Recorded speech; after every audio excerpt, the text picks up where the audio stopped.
여러분은 언제 처음 낚시를 해보셨나요? 누군가는 어린 시절 아버지나 할아버지와 함께한 추억을 떠올릴 수도 있고, 어떤 분들은 강과 바다에서 생애 처음 물고기가 입질하는 순간의 짜릿함을 떠올릴지도 모릅니다. 우리에게 특별한 추억과 짜릿한 손맛을 전달해주는 낚싯대. 오늘은 시간을 거슬러 올라가 인류가 낚시를 시작했다고 알려진 순간부터 현대에 이르기까지 낚싯대가 어떻게 발전해 왔는지 그 역사를 따라가 보겠습니다. 지금까지 알려진 바에 의하면 인류가 물고기를 잡은 것은 12만 년 전으로 알려져 있습니다. 아프리카의 콩트르방디의 동굴에서 회유성 어종의 뼈가 대량으로 발견되며 고고학자들은 선사시대 인류가 물고기를 사냥했다는 것을 발견합니다. 처음에는 손이나 창을 이용해 물고기를 잡았던 인류는 점차 더 효율적인 방법을 찾아 나섰습니다. 지금으로부터 42,000년 전, 동물의 뼈, 뿔, 가시, 조개 껍데기를 갈아 만든 낚싯바늘이 등장했고, 식물 섬유나 동물의 힘줄을 꼬아 만든 낚싯줄이 사용되었습니다. 2011년, 동티모르 섬의 제리말라이 동굴에서 그때 당시 제작된 조개로 만든 낚싯바늘과 함께 참치의 뼈가 발견되었습니다. 이것은 선사시대 인류가 이미 물고기를 잡기 위해 낚시를 활용했음을 보여주는 중요한 증거입니다. 또한 인류는 비거리를 늘리기 위하여 나뭇가지를 사용하기 시작합니다. 적당한 나뭇가지, 식물의 섬유 낚싯줄, 그리고 조개 껍데기로 만든 바늘, 이것들로 오늘날 우리가 사용하는 낚싯대의 원시적 형태가 탄생하게 됩니다. 기원전 2000년경, 고대 이집트와 메소포타미아 지역에서는 원시적 형태의 낚싯대를 그대로 사용하였습니다. 그들은 낚싯대의 재료로 올리브나무, 해양목, 갈대, 버드나무 등 그 지역에 자생하는 다양한 나무를 이용해 낚싯대를 만들었습니다. 이것은 그때 당시 만들어진 이집트 벽화입니다. 한 사람이 나뭇가지에 여러 개의 실과 바늘을 달아 낚시를 하고 있는 모습을 볼 수 있습니다.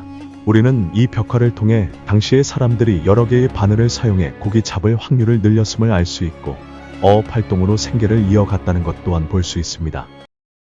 기원전 1000년경, 중국에서는 대나무로 만든 낚싯대가 등장했습니다. 대나무는 가볍고 탄력이 뛰어난 낚싯대로 사용하기 적합했습니다. 시경과 논어에서도 대나무 낚싯대에 대한 언급이 등장합니다. 특히 공자는 논어에서 자조이불강 익불석수, 즉 군자는 그물을 치지 않고 낚시를 하며 잠든 새는 쏘지 않는다 라고 말합니다.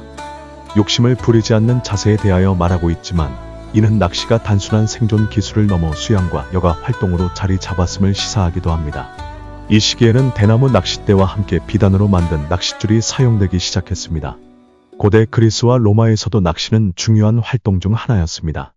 서기 2세기경 제작된 리비아의 나일 모자이크 빌라에서 발견된 로마 모자이크에서도 확인할 수 있습니다. 모자이크 속 어부들은 지금의 대낚시와 유사한 방식으로 낚시를 하고 있습니다. 한편 같은 시기 중국에서는 이미 가이드가 달린 대나무 낚싯대가 널리 퍼졌다고 합니다. 이것이 현재 알려진 가장 오래된 가이드의 기록 중 하나이기도 합니다. 당시의 가이드는 단순한 고리 형태였지만 이미 줄을 유도하는 구조를 활용했다는 점에서 중요한 의미를 가집니다. 하지만 이러한 방식이 세계적으로 널리 퍼졌던 것은 아니었고, 서양에서는 릴이 본격적으로 사용되기 전까지 가이드가 달린 낚싯대가 일반적이지 않았습니다. 이 시기부터 민장대와 릴 낚싯대로 분리되며 낚싯대 종류의 다양화가 시작되게 됩니다. 한편 일본에서는 텐카라 낚시라는 전통적인 방식이 발전했습니다. 텐카라 낚시는 릴 없이 대나무 끝에 줄을 달아 플라이 바늘과 같은 미끼를 이용해 물고기를 유인하는 방식으로, 캐스팅 기법 또한 플라이 낚시와 유사합니다. 텐카라 낚시에 사용된 대나무는 마다케 대나무로 강도와 탄성이 우수한 것이 특징이었습니다. 그로 인해 탄력적으로 플라이 바늘을 날릴 수 있었습니다. 이 방식은 일본의 강과 계곡에서 송어와 같은 어종을 낚는 데 효과적이었으며, 현재까지도 일본 전통 낚시법으로 남아 있습니다. 이처럼 고대의 낚싯대는 지역과 환경에 따라 다양한 방식으로 발전해 왔습니다. 1653년 발간된 아이작 월튼의 조어대전을 보면 중세 유럽에서는 유연한 나무를 사용하여 더 긴 낚싯대를 만들었다고 합니다. 18세기부터 서양에서 낚시용 릴이 유행하기 시작하면서 낚싯대에 새로운 변화가 생겨나게 됩니다.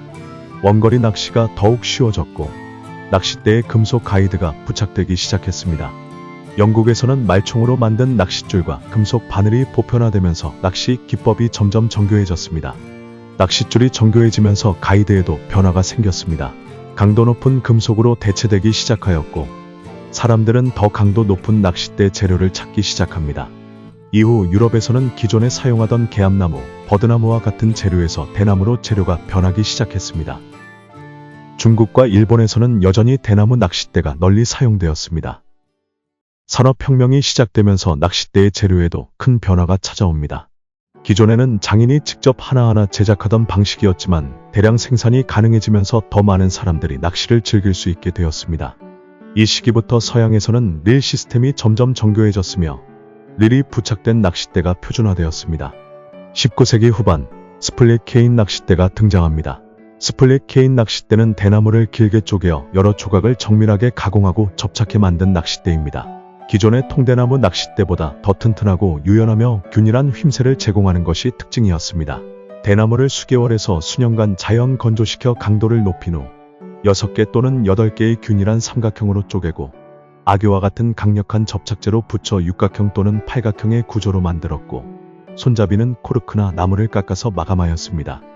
1870년대 사무엘 필립이 최초로 고품질 스플릿 케인 대나무 낚싯대를 개발하였고 그 방식이 수많은 장인들에게 영향을 주게 되었습니다. 그로 인해 미국의 H.L. 레너드에서 스플릿 케인 낚싯대를 상업적으로 대량 생산하기 시작합니다. 이후 유스티스 윌리엄 에드워드와 프레드 토마스 등이 유명한 장인으로 활약하였고 독립하여 각자의 브랜드를 만들게 됩니다. 영국에서는 하디가 고급 스플릿 케인 낚싯대를 제작하여 세계적으로 유명해졌습니다. 20세기 초반까지도 가장 널리 사용된 낚싯대는 대나무 낚싯대였습니다. 하지만 대나무는 습기에 약하고 시간이 지나면 변형되거나 부러지기 쉬운 단점이 있었습니다. 이러한 문제를 해결하기 위해 과학자들은 더 튼튼하고 내구성이 좋은 재료를 찾기 시작했습니다. 1932년 코닝의 과학자 데일 클라이스트가 실험 중 우연히 용융된 유리에 강한 공기를 불어넣었고 이를 통해 가느다란 유리 섬유가 생성되었습니다. 이를 기반으로 게임스 슬레이터가 유리를 미세한 섬유 형태로 대량 생산하는 기술을 발전시켰습니다. 1936년 게임스 슬레이터와 오웬 코닝이 유리 섬유 대량 생산 특허를 등록했고 1938년 오웬 코닝이 파이버글라스, 즉 유리 섬유라는 이름으로 상업적 생산을 시작했습니다. 제2차 세계대전 중에는 군사용 항공기 및 선박의 단열재로 사용되었으며 전쟁이 끝난 후 다양한 산업에 응용되었습니다. 1940년대 초반 비공식적으로 미국 캔자스시티의 팬텀 프로덕트라는 작은 회사가 최초의 유리섬유 낚싯대를 만들었다고 전해지지만 공식적인 특허나 판매 기록은 남아있지 않습니다. 1949년 미국의 셰익스피어에서 유리섬유 낚싯대를 개발하였고 상용화에 성공. 1950년대부터 본격적으로 유리섬유 낚싯대가 대중화되며 기존의 대나무 낚싯대를 대체하기 시작했습니다. 이 시기에 낚싯줄의 내구성이 향상되면서 기존의 금속 가이드의 단점이 더욱 두드러졌고 이를 해결하기 위해 일본의 후지가 세라믹 가이드를 개발했습니다. 세라믹 가이드는 마찰을 줄여줄 뿐만 아니라 줄이 손상되지 않도록 보호하는 역할을 했습니다. 이후 대부분의 고급 낚싯대에는 세라믹 가이드가 필수적으로 사용되었으며 유리섬유 낚싯대와 결합해 더욱 정교한 낚시가 가능해졌습니다. 유리섬유는 가볍고 탄성이 뛰어나며 대나무보다 훨씬 내구성이 좋았기 때문에 전후 낚싯대 제작에 혁신적인 변화를 가져왔습니다. 이제 낚시꾼들은 더 가볍고 튼튼하며 가격이 저렴한 낚싯대를 사용할 수 있게 된 것입니다. 하지만 유리섬유에도 단점은 있었습니다. 강도는 뛰어났지만 무게가 무거웠고 반발력이 부족해 정교한 캐스팅이 어려웠던 것입니다. 이러한 문제를 해결하기 위해 등장한 것이 바로 탄소섬유입니다. 20세기 중반에는 합성 소재의 사용이 급격히 증가했습니다. 탄소섬유 기술은 1958년 미국 오클리지 국립연구소에서 최초로 실험에 성공하면서 시작되었습니다. 이후 1963년 영국 항공연구소 RAE에서 고강도 탄소섬유 개발에 성공하게 됩니다. 1968년 영국 하디에서 세계 최초로 탄소섬유와 유리섬유가 섞인 플라이 낚싯대 파이바라이트를 출시하게 됩니다. 하지만 카본 낚싯대에 비해 내구성이 떨어지는 문제점이 있었습니다. 남아있는 기록으로 보면 100% 카본 낚싯대는 미국의 쿠난이 1973년에 처음으로 만들었다고 주장하지만 역사적 기록이 부족하고 패닉이 같은 연도에 최초로 풀카본 낚싯대를 만들었다는 것이 지배적인 상황이며 상업용으로 만들었다고 합니다. 이후 셰익스피어에서 1976년에 풀카본 낚싯대를 출시하며 상업적으로 성공합니다.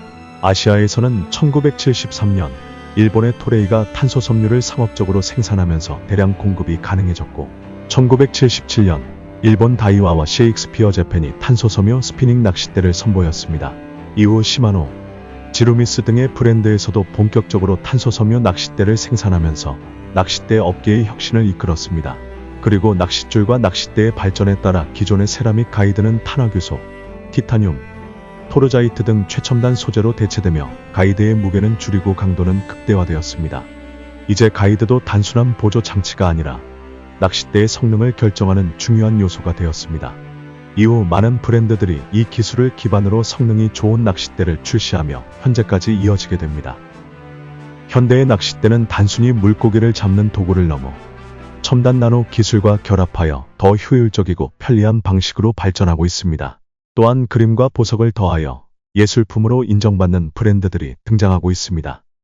미래에는 더 가볍고 강한 소재를 이용한 낚싯대가 등장할 것이며 첨단 장비와 스마트 낚시 기술이 더욱 발전할 것입니다.